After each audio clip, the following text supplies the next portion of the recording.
Vous êtes bien sur la radio des ours pour notre semaine spéciale avec le festival La Nuit des ours. On poursuit nos émissions depuis la Poya, le lieu où tout se passe pour le festival de La Nuit des ours. Et on reçoit André Larivière au micro d'Alice. Bonjour André Larivière. Bonjour Alice. Alors, j'ai vu que vous étiez un huitième amérindien, sinon québécois, et puis habitant en Auvergne désormais. Vous êtes aussi, est-ce qu'on peut dire novellettiste? Novelliste, on pourrait dire. Novelliste. Oui, je publie des micro-nouvelles Micro-nouvelles. que j'appelle des novelettes. Et puis, un petit peu plus tôt dans votre carrière, entre guillemets, et peut-être que vous l'êtes encore, on en rediscutera, vous étiez militant, ce que vous disiez, viscéral, pour diverses causes écolo-pacifistes, au choix de vie aussi constituant une forme de confort rustique et cohérent. Oui, tout à fait, c'est bien résumé, rien à ajouter.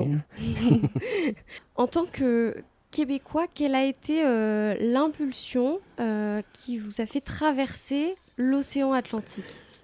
C'était un petit peu irrationnel comme choix parce que je suis allé dans une agence de voyage. Dans ce temps-là, on n'achetait pas sur Internet. Puis j'ai pris un aller simple pour l'Europe. Ça veut dire déjà qu'on n'est pas certain quand ni même si on va revenir. Mais moi, je venais pas découvrir la France, que je connaissais déjà un peu pour être allé 2 fois dans une communauté dans le centre-sud de la France. Mais je venais de découvrir l'Europe dans sa diversité culturelle, linguistique, géographique, climatique. Puis j'ai beaucoup circulé pour rejoindre de nombreuses actions partout pendant des années. Ça fait que j'y ai vraiment goûté à cette diversité. Puis je me suis amusé en passant à être un sans-papier volontaire pendant 15 ans à peu près. C'est-à-dire que quand tu viens d'un autre pays riche du Nord, ils surveillent moins en détail. Puis moins de 3 mois en Europe, tu n'as pas besoin de visa, de titre de séjour. Tant que tu restes pas dans le pays plus de 3 mois. Fait que vu que je circulais beaucoup, je m'arrangeais pour mettre un tampon dans le passeport de temps en temps. Puis après 15 ans, vu que je publiais trop de tracts avec mon adresse en Auvergne et mon nom dessus, j'ai reçu la visite des gendarmes qui m'ont sommé de régulariser la situation. 15 ans donc en sans-papier volontaire, Ouais. comme vous dites. Alors vous allez intervenir dans le cadre du festival La Nuit des ours. Oui. Vous avez des connaissances très variées, des domaines sur lesquels parler qui sont très variés, allant des semences, on en reparlera un petit peu plus tard, à la poésie, en passant par la philosophie. Comment vous prévoyez d'organiser cette soirée nommée écosystème poétique? Oui, d'abord, ça m'a surpris parce que c'est pas moi qui ai choisi le titre. Puis il fallait que je me débrouille avec ça. Écosystème poétique. Fait que là, je viens d'acheter un atelier qui partage le même mot, écosystème. Fait que ça a donné j'ai mis des billes dans mon sac, même si je me sentais déjà un petit peu informé. Puis si on pourrait commencer par une tentative de définition de l'écosystème, on pourrait dire que ce sont des interactions complexes, organiques et même inorganiques à somme positive. Puis c'est une sorte de rapport de force où il y a des tas de petits déséquilibres permanents qui se rattrapent au fur et à mesure, puis ce qui permet d'avancer dans une harmonie relative. Puis le poétique, après, c'est un regard particulier sur tout cela. Et donc, qui passe par le biais de poésie, de novelettes, d'observations détaillées de la nature qui sont... c'est éblouissant, c'est fascinant tout ce qui se passe autour de nous, ne serait-ce que l'immense mariage entre les insectes et les végétaux via les butineurs, beaucoup. Je pourrais vous raconter des histoires, par exemple, sur l'abeille charpentière, mais ça prendra un peu de temps. Mais ce soir, ce sera donc... quelques textes, des extraits comme ça d'observation de la nature, mais entrecoupés ou l'inverse, ces textes peuvent entrecouper les chansons, puis des chansons douces à texte, donc à écouter, qui font sens tout le temps, plus ou moins, et qui sont assez émouvantes en général, c'est ce qu'on me dit tout au moins. Est-ce que vous auriez un exemple de ce que vous allez lire ce soir? Je vois à côté de vous Oui, un livre, Les oui. Cancrelous. Oui, Les Cancrelous, ben, c'est le dernier livre de novellettes que j'ai publié. Et comme dit le sous-titre, c'est un tantinet autobiographique, mais en fait un peu plus qu'un tantinet. Puis il y a toutes sortes d'histoires réelles ou arrangées ou imaginées en partie quand même. Puis on s'amuse bien avec tout ça. Et donc là, ça touche pas spécialement la nature, c'est un peu parce que l'écosystème poétique, c'est aussi de nourrir des attitudes différentes envers la vie, dans de nombreux aspects où on se situe comme consommateur ou comme non-consommateur surtout, je dirais. Et comment vivre avec peu sans pour autant se sentir pauvre et dans la privation. Ça peut sous-entendre des tas de choses comme ça. Donc, c'est un petit texte que je peux vous lire là-dessus. Il faut que je trouve la page. Ça s'intitule Démarche commerciale. Démarche commerciale. Le téléphone appelle. On s'y rend avec ce mélange habituel de curiosité et de résignation pavlovienne. Ah bon, vous nous offrez une cafetière électrique? Mais madame, des milliards d'objets encombrent déjà notre planète. Offrez-nous plutôt des brins d'herbe, sans herbicides toutefois. Offrez-nous de la joie, de la sagesse, des éclats de rire, des phrases douces et profondes qui caressent l'âme en passant. Et aussi de quoi réchauffer le cœur, avec des accents de tendresse dans la voix. Oh, mais sans que cela n'engage davantage votre personne, madame, uniquement parce que nous sommes du même genre, celui que l'on dit humain. Offrez-nous un mot de poésie, parlez-nous de la douce pluie d'automne qui lave et lisse les rouges feuilles mourantes. Racontez-nous les arbres qui en hiver savent si bien imiter la mort. Entretenez-nous, s'il vous plaît, de l'impermanence qui réclame furieusement la compassion. Rappelez-nous que la vie est gaspillée par l'accumulation et l'entassement de détails superflus et insignifiants et que nous avons tout intérêt à élaguer, simplifier et alléger. Offrez-nous du beau, pur en soi, au point qu'il n'ait besoin de l'appuyer sur aucun objet mercantile. De la vraie gratuité, quoi. Ah bon, elle a raccroché? Combien étrange. Et André, j'ai aussi une question pour toi. Ça fait plusieurs années que tu viens à la Nuit des Ours. Oui. Qu'est-ce que tu retrouves dans ce festival qui te fait revenir et qu'est-ce qui te fait revenir chaque année du coup? Ben, d'abord, je connais un peu les organisateurs, Bruno, Yumi et Renaud, entre autres. Il y en a plusieurs autres que j'oublie, excusez-moi. Et sinon, ouais, j'adore le concept de la Nuit des Ours en lui-même. Je le trouve assez génial avec ses spectacles après chaque 20 minutes de marche où des artistes attendent les groupes au fur et à mesure. Et avec un guide qui, jusqu'à l'an passé, s'appelait Thématique et maintenant il s'appelle Onirique. Je trouve que c'est une belle amélioration aussi. Moi, je faisais une thématique un peu particulière l'an passé. C'était désobéissance civile et non-violence. Et donc, il y a de quoi dire, il y a de quoi faire.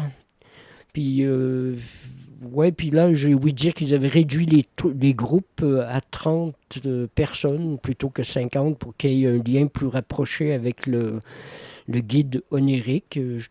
Tout ça roule bien s'il n'y a pas la pluie ou même le froid glacial. Puis oui, effectivement, on me donne des prétextes pour y revenir que je suis heureux de saisir au passage.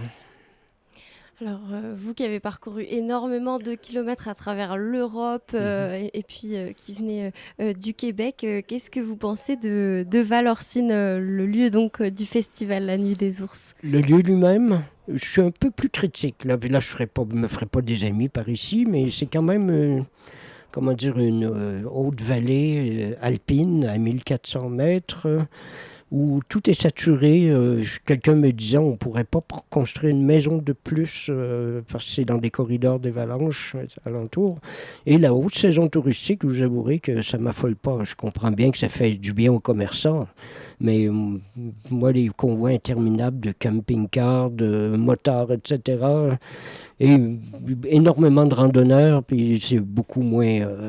ça a beaucoup moins d'impact, mais le nombre, je ne sais pas. Je me pose encore des questions avec un tel nombre de randonneurs partout. Il faut dire que je viens d'une région, ici j'appelle ça des montagnes phalliques, qui sont pointues, quoi.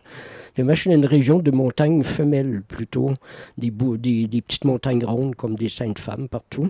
Puis la moyenne montagne à 1100 mètres d'altitude, guère plus.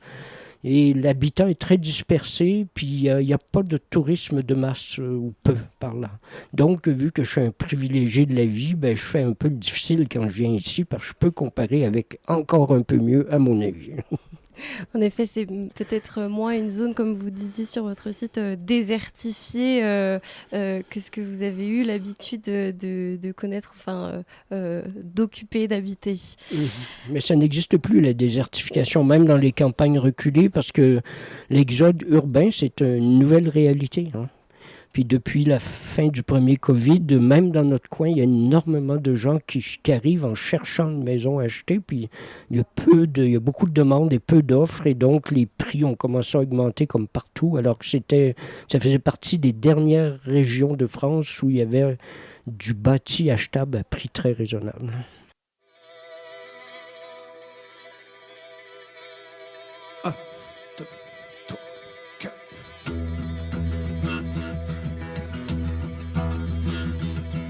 Écrit sur le désert qui marche, sur la forêt que l'on abat, écrit sur chaque coup de hache, sur chaque oiseau que l'on foudroie, sur tous les fleuves empoisonnés, cette planète désincarnée. Je te décris dans le vent, écris ta vie et tes élans.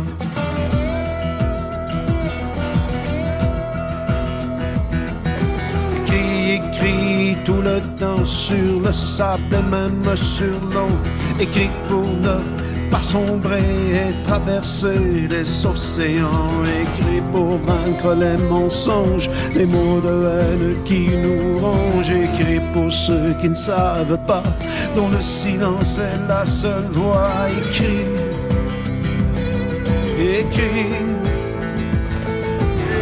pour celle que l'on bat, pour celui qui ne mange pas, pour ceux qu'on force à se taire par le feu ou bien par le fer, écrit sur les murs des ghettos, écrit pour scier les barreaux, pour les mains qui ne peuvent plus, pour ce qu'on traque ou que l'on tue au nom de Dieu ou de la loi, à qui on a tranché les doigts,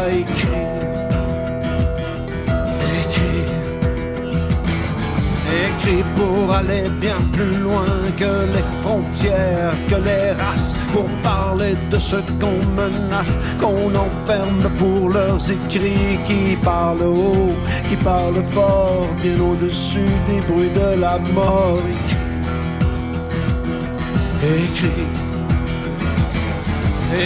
Écrit à bout portant, écrit ta vie et tes 20 ans, écrit sur les drapeaux qu'on lève, toujours face à d'autres drapeaux, écrit pour ceux qui se soulèvent contre la bêtise et la force, écrit pour un futur vivable et pour apprivoiser ce temps,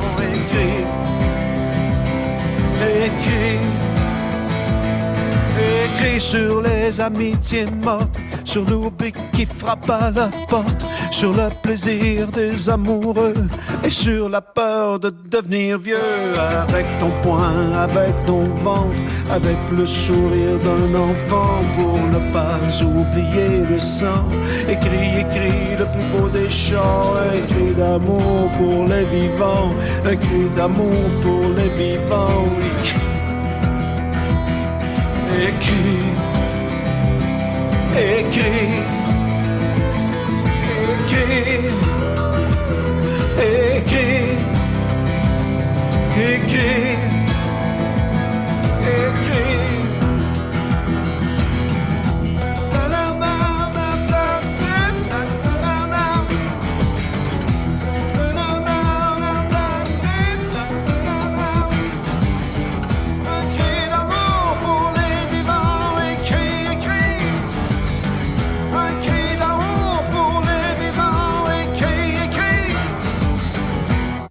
va parler du côté jardinage.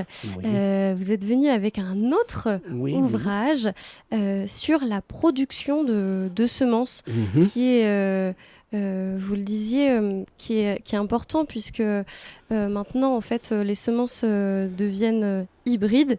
C'est-à-dire que, si j'ai bien retenu, elles sont stériles. On ne peut pas les réutiliser On pourrait les ensuite. reproduire, mais vu que ce sont des sélections, toute l'agriculture humaine a avancé par sélection des semences pour les améliorer. Vous avez qu'à comparer entre la carotte sauvage et la carotte cultivée, vous avez déjà un bon aperçu. Mais pour stabiliser une nouvelle sélection, ça prend 10 reproductions de la même lignée dans la même direction. Puis pour les multinationales, vu qu'elles veulent t'obliger à racheter tes semences année après année, dès la première année, elles les mettent sur le marché. On appelle ça donc des hybrides, c'est des sélections qui ne sont pas encore stabilisées, de nouvelles sélections où ils ont mélangé les avantages choisis de deux plantes proches de la même famille, va s'en dire. Mais tout ça, tu peux les reproduire, mais ça va se dégrader très vite. L'avantage qu'ils te donnaient en tant qu'hybride de première année vont disparaître très rapidement, puis tu vas te retrouver avec de mauvaises récoltes. Puis tout le monde le sait, donc tu rachètes à chaque année.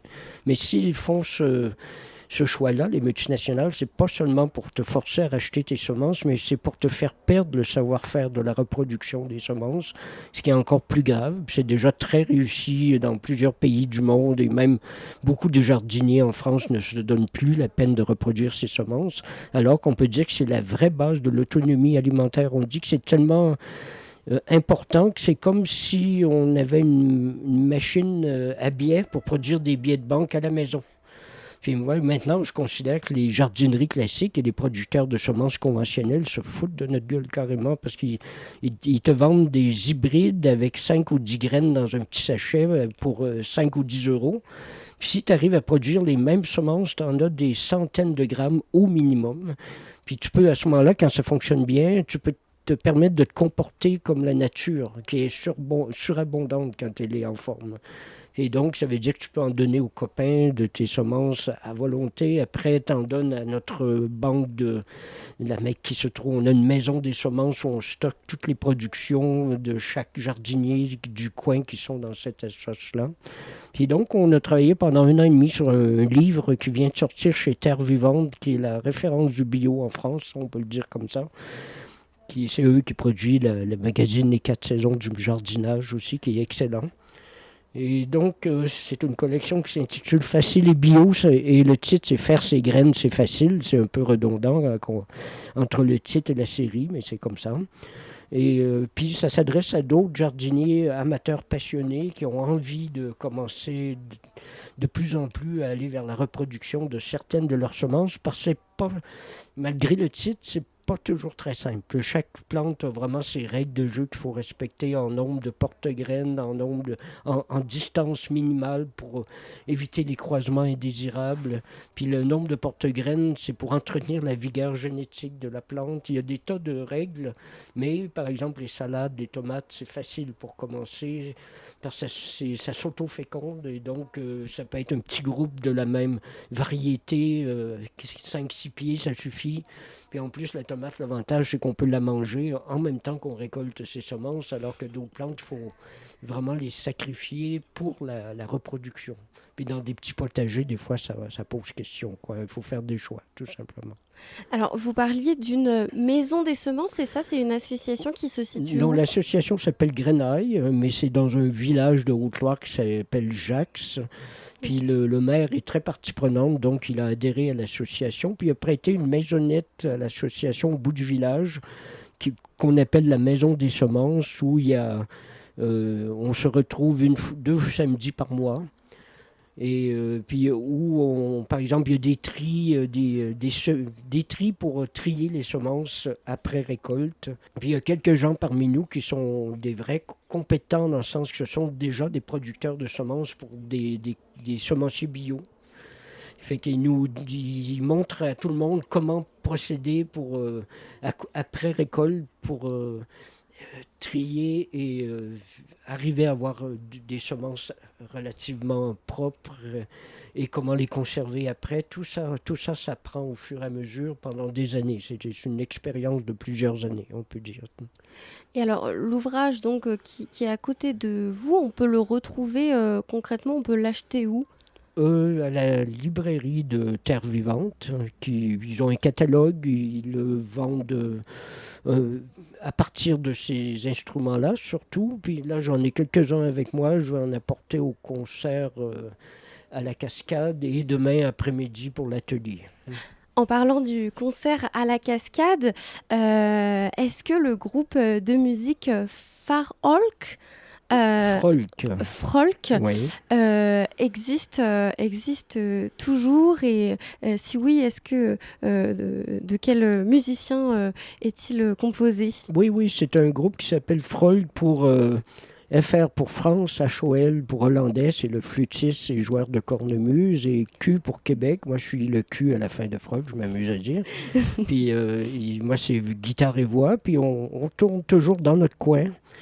On visite tranquillement les cafés associatifs à tour de rôle, les médiathèques et de plus en plus chez les privés. Fait que les 2 derniers concerts, dont un, il y a à peine une semaine et demie à peu près, c'était chez une privée qui rassemble une trentaine de copains. Puis c'est un répertoire intimiste par définition, donc on ne se soucie pas du nombre. Du moment qu'il y a entre 10 et 30 personnes, on est toujours comblé. Puis on demande quand même une vraie écoute, puis on l'obtient d'une manière phénoménale. On est épatés nous-mêmes à quel point, puis c'est parce que c'est des chansons douces pour la veiller, pour bercer les gens, tout en écoutant et en se sentant ému, plus ou moins. Quand les hommes vivront d'amour, il n'y aura plus de misère, et commenceront les beaux jours. Mais nous serons morts, mon frère.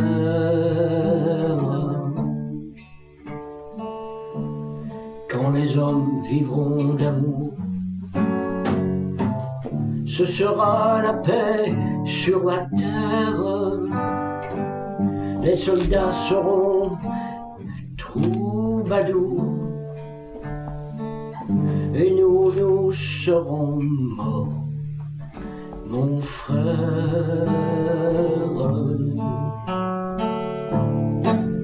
Dans la grande chaîne de la vie, où il fallait que nous passions,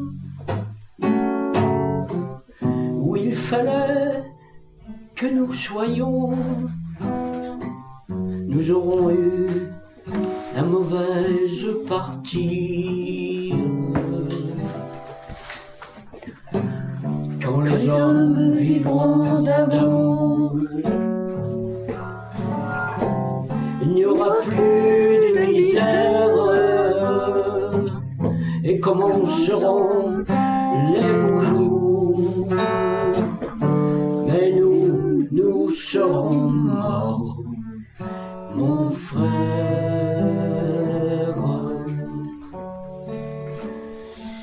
Mais quand les hommes vivront d'amour, qu'il n'y aura plus de misère, peut-être songeront-ils un jour à nous qui serons morts, mon frère. Nous qui aurons au mauvais jour, dans la haine et puis dans la guerre, chercher la paix, chercher l'amour, qu'ils connaîtront alors, mon frère.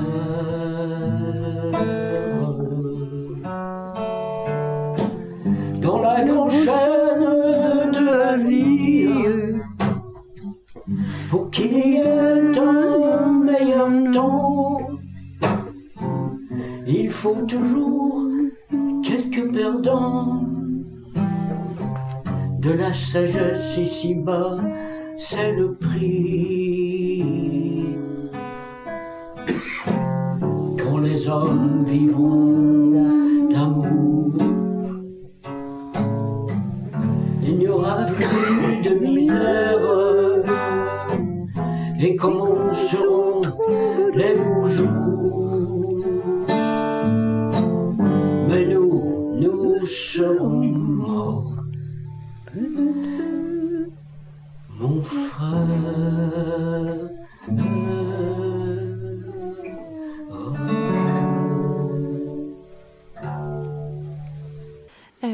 Vous chantez notamment dans ce groupe ou tout seul quand les hommes vivront d'amour?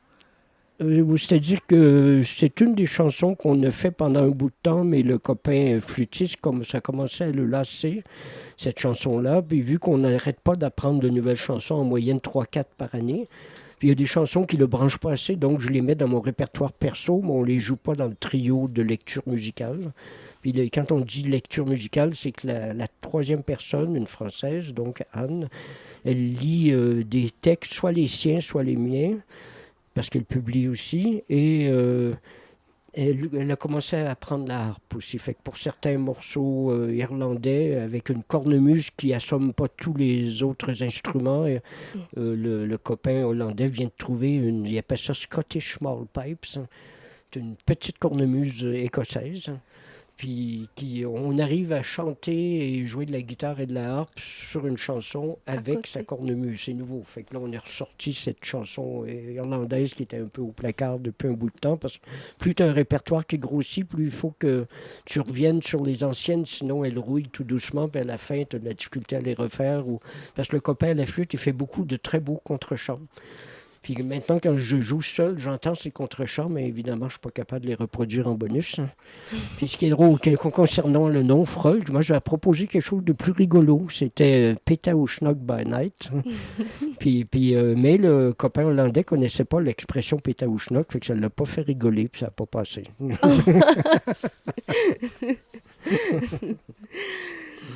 Mais entre-temps, j'ai composé un poème sur Pétaouchnok, puis peut-être que je vais le faire ce soir, je ne sais pas.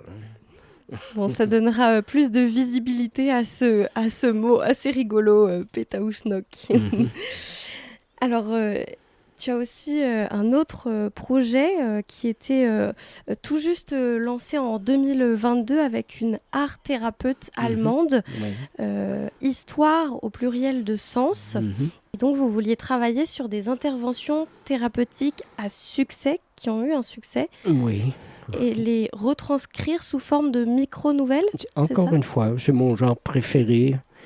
Et effectivement, on était en train de mettre la dernière main à ça. Ça a avancé plus récemment parce qu'elle est en Allemagne. Moi, je suis en Auvergne, puis elle a quand même une maison en Auvergne.